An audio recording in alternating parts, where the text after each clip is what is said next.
จำอยู่บ่ กระเจียงเลยเนาะ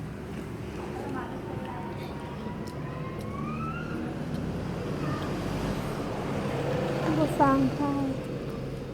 กินไก่แซ่บกินไก่ลาดเจนบ่กินไก่ลาดเนาะพวกแซ่บเป็นไก่ลาดเนี่ย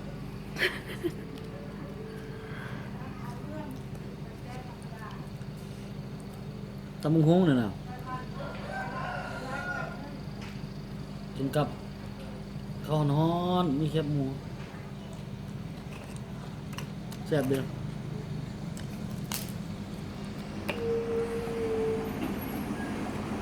ทำห่านตำบักหุ่งเจ๊หยังก็ห่านนี่ซื้อห่านมันซื้อหยังก็ซื้อห่านนั่นเด้อเจ๊กุ๊ดโอ้ห่านเจ๊กุ๊ดน้ำย้อนไปไกลไปไกลมากไม่แบบนั้นต่อหน้ากับปปสกลุ่มบ้านน้ำย้อนใครลูกเวียงมาบ่มาจอดอยู่น้ำย้อนจะไปถ้าสมบูรณ์เราจะไปลงแจ้งแบบคนนั้นขายตำส้มตีนไก่ตีนปลาครบสุดอาหารตำสั่ง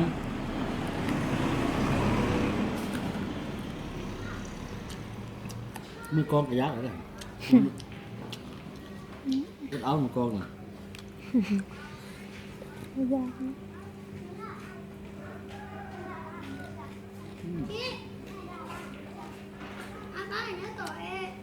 สบาย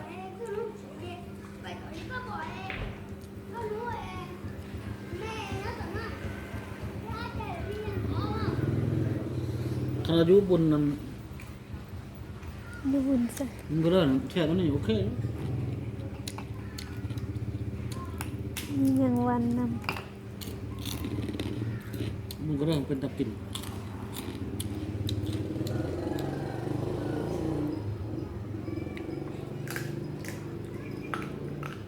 นี่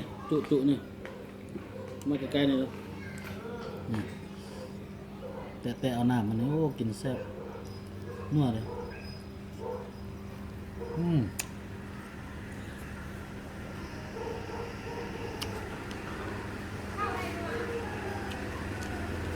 ไทยเจ้าของงานน่ะ